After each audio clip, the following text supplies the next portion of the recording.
Une nouvelle édition du journal sur Actu à télévision. Messieurs et dames, bienvenue à vous.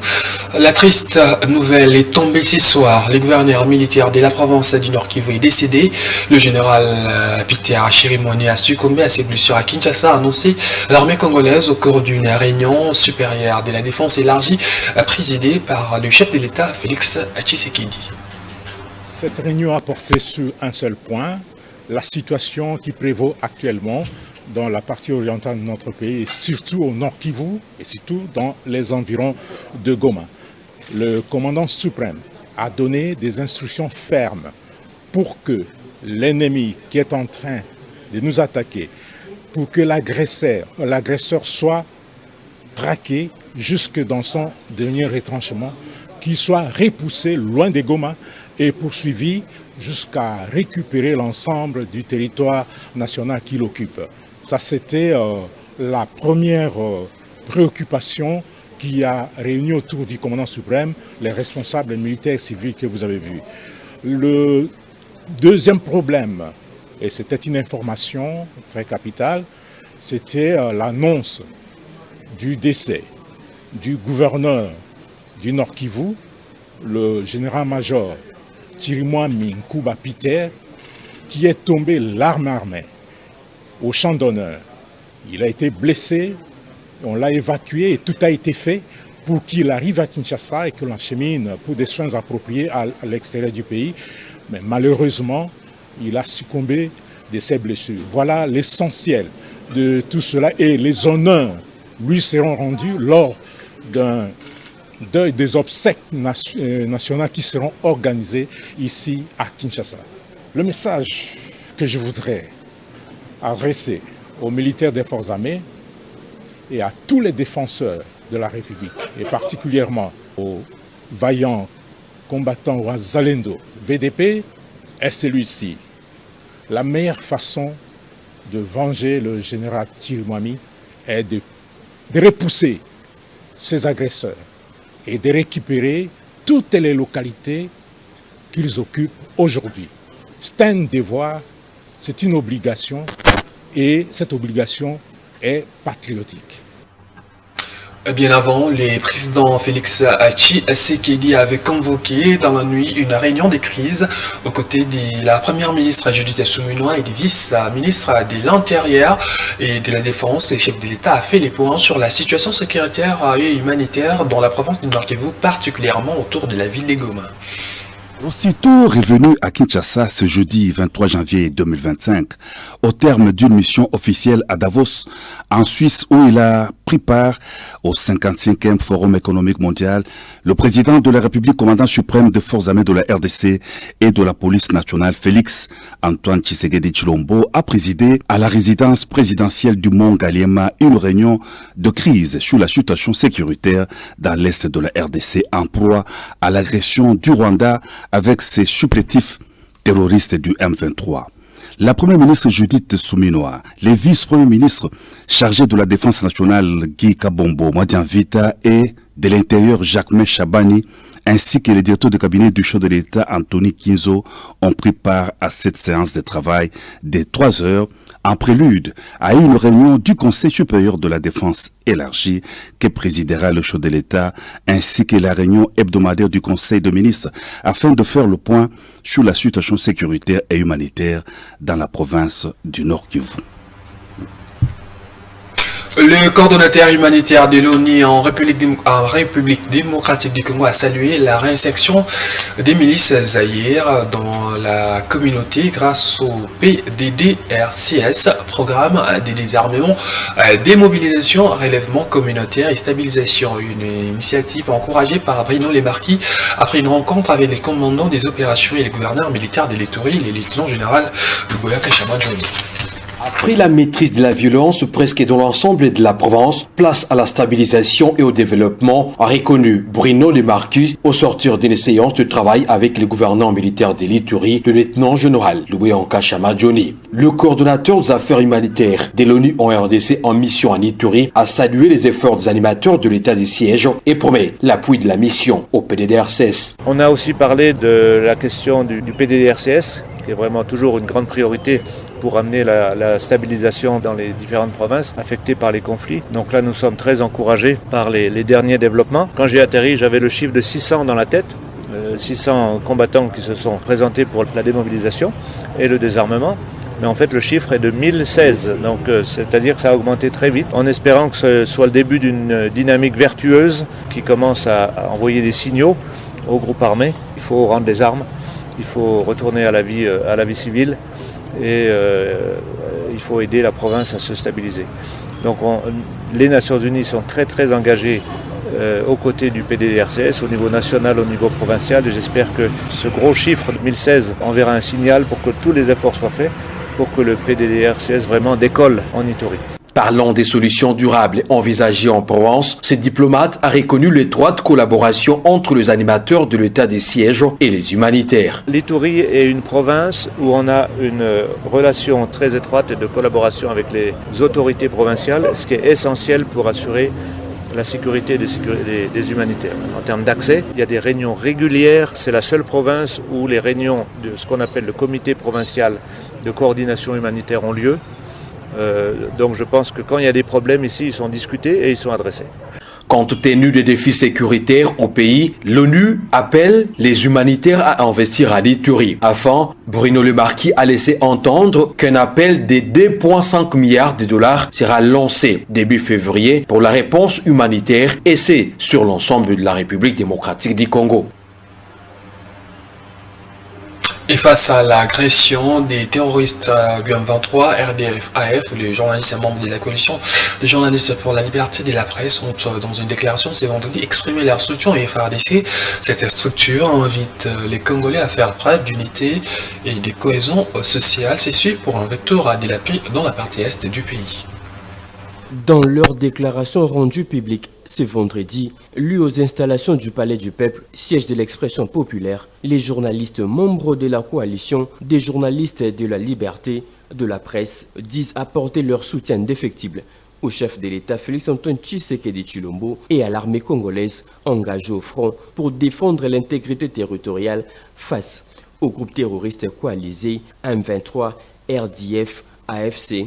Apportons notre soutien indéfectible au chef de l'État Félix-Antoine Tshisekedi Tshilombo, commandant suprême des forces armées de la RDC, pour les efforts inlassables dans le rétablissement de la paix par le truchement de nos forces armées et les Ouazalendo qui ne cessent de défendre la patrie face aux terroristes du M23 RDF. Mobilisée comme un seul homme, la population congolaise ne cédera aucun centimètre aux envahisseurs. La CJLP exhorte les professionnels de médias, spécialement ceux présents au nord et sud Kivu, ainsi qu'en Ituri, à mettre le boucher doublé pour véhiculer le message de soutien aux forces loyalistes dans l'exercice de leur métier à travers les différentes émissions et magazines, comme l'a toujours recommandé le ministre de la Communication et Médias Patrick Mouyaya, selon le nouveau narratif qu'il apporte dans le cadre du front médiatique contre l'agression rwandaise. Nous saluons le nouveau narratif qu'apporte le ministre de la Communication et des Médias, son Excellence Patrick Mouyaya Katembwe, et nous lui réitérons notre soutien et accompagnement dans le cadre du front médiatique dans la lutte contre les désinformations liées à la guerre d'agression rwandaise. Cette coalition des journalistes pour la liberté de la presse exhorte tous les Congolais d'ici et d'ailleurs à l'unité et à la cohésion pour favoriser les climats de paix en bannissant tout message de haine et de découragement. La situation sécuritaire dans les provinces et les développements des entités territoriales décentralisées ont été au centre des échanges jeudi entre les vice-premiers ministres de l'Intérieur et de la Sécurité, Jacques Machabani, et l'ambassadeur d'Israël en RDC, Shimon Solomon. Le diplomate israélien est porteur d'un programme Ville intelligente au modèle israélien en vue des fluidifier la circulation routière et mieux gérer les stationnements. Je dois dire qu'en tant qu'ambassadeur, j'ai eu plusieurs entretiens avec plusieurs ministres ici. Et à ce moment, je viens d'être avec le ministre de l'Intérieur. Je dois dire que comme nation, Israël est aussi expérimenté en matière de sécurité intérieure. Alors nous avons eu à échanger beaucoup de choses, telles qu'en matière de ville intelligente avec son Excellence. Il y a trop qu'on a parlé et nous aimerions mettre en pratique et on va garder les contacts. Smart cities and different areas that Dans le reste de l'actualité, la République démocratique du Congo va accueillir les travaux du congrès de la conférence des juridictions constitutionnelles africaines en 2026. Le pays de Félix Tshisekedi se prépare déjà à organiser cette activité à sa grandeur. Le numéro 1 de l'accord constitutionnel en RDC, Dieudonné Kamuleta a rassuré ses pairs sur l'évolution et la capacité des membres du comité préparatoire de ces rendez-vous. C'est un honneur pour notre pays, mais ce n'est pas un défi. Ce n'est pas un défi tout simplement parce que cela rentre dans le cours normal des choses.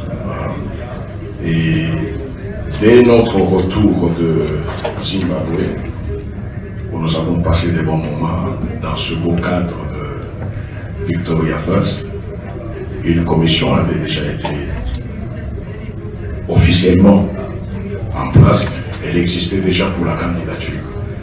Et cette commission-là a été mise à l'épreuve le mois dernier, au mois de décembre. Parce qu'au mois de décembre, comme beaucoup le savent, nous avons dû organiser les 20e assises de l'Association africaine des hautes juridictions francophones. Toutes les hautes juridictions francophones se sont retrouvées à Kinshasa. Et là, nous avons pu accueillir 102 délégués. Pour nous, c'était un test pour voir comment ces choses-là pouvaient se passer. Grâce à Dieu, tout s'est très très bien passé et je crois que la commission a pu acquérir encore un peu plus de dextérité. En ce qui concerne le thème, d'abord la date, nous sommes en contact permanent avec le secrétaire permanent pour fixer la date. Et nous nous sommes dit que, en fait, d'ici fin juin, nous aurons une certitude, parce qu'il faut agencer certains calendriers au niveau du pays. Mais de toute évidence, nous avons proposé déjà au secrétaire général que nous pourrons être très près au dernier trimestre de l'année 2026. Le service national a relancé en ses débuts d'année 2025 sa caravane des distributions gratuites des bancs dans les écoles et universités publiques en République démocratique du Congo. Ces services rattachés à la présidence de la République a remis 300 bancs à l'Institut technique et industriel de Njili et 300 autres à l'Institut technique et commercial Baumbu situé dans la commune des Matete. Il s'agit là d'une dotation du chef de l'État Félix Tshisekedi. Ils peuvent jubiler et exprimer leur gratitude au président de la République.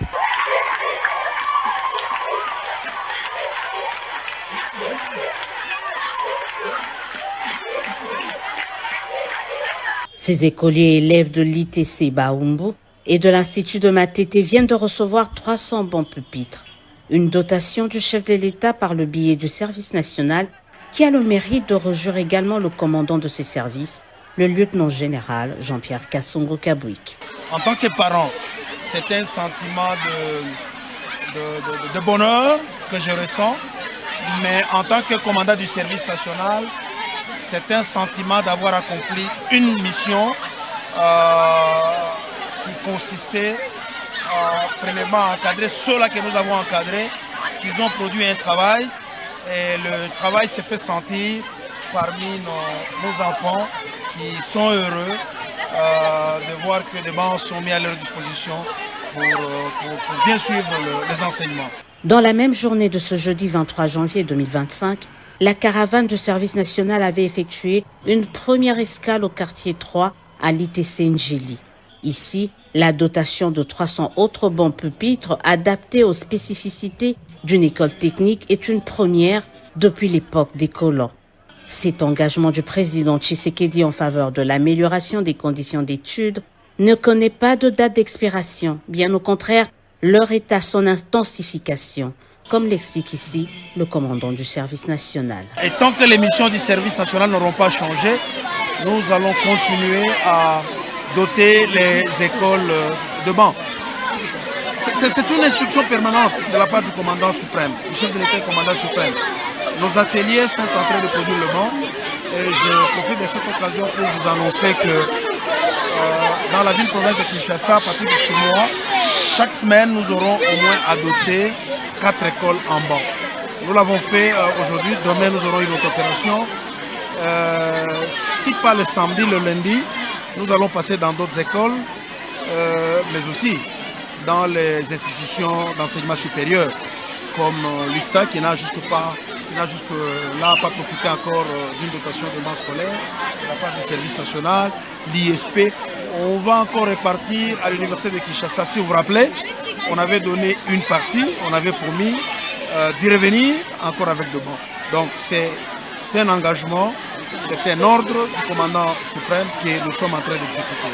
L'intérieur du pays ne sera pas en reste. Dans les jours qui suivent, on va doter certaines écoles du Kasaï en banc, notamment l'université de Mbuji-Mayi, certaines écoles de Mbuji-Mayi. Les écoles qui sont construites par le service national sont d'office et automatiquement dotées en banc. Il y a plusieurs écoles qui ont été construites par le service national qui ont été dotées aussi en banc scolaire. À partir du mois de mars, les bancs vont être dotés à l'université de Lubumbashi ainsi qu'à l'Institut supérieur de Lubumbashi. On partira aussi dans les lois là-bas.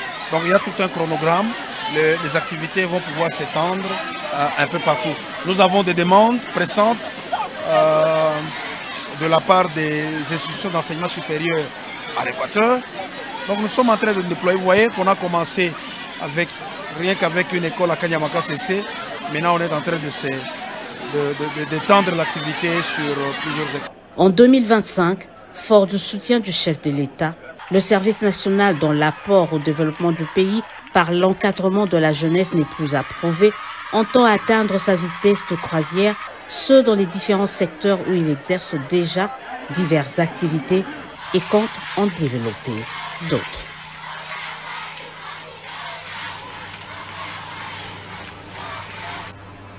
Les comités directeurs de la Ligue des jeunes de l'Union pour la démocratie et le progrès social multiplient des réunions en marge de la tenue de 3 jours de réflexion sur le changement de la Constitution. Les présidents nationaux de la jeunesse UDPCN a réuni cette fois-ci les présidents fédéraux de Kinshasa et autres associations de la Ligue des jeunes. Ensemble, ils ont mis en place une coordination composée des animateurs de ces prochaines assises. La rencontre convoqué par le comité directeur de la Ligue de jeunes de l'Union pour la démocratie et le progrès social, a réuni le président fédéral de Kinshasa ainsi que les associations et autres mouvements de la jeunesse du parti. Le grand sujet abordé au cours de cette réunion présidée par Amissi Makutano Adolphe, président national de la Ligue des jeunes, les préparatifs de 3 jours de réflexion sur le changement de la Constitution. Après échange autour des stratégies afin d'assurer la réussite totale de cette retraite, le parties prenantes ont désigné une coordination composée des animateurs qui conduiront ces assises. Amissi Makutano a appelé à un soutien tout azimut à cette rencontre afin d'adopter des résolutions efficaces qui permettront à la jeunesse de mieux s'approprier ces changements tant entendus.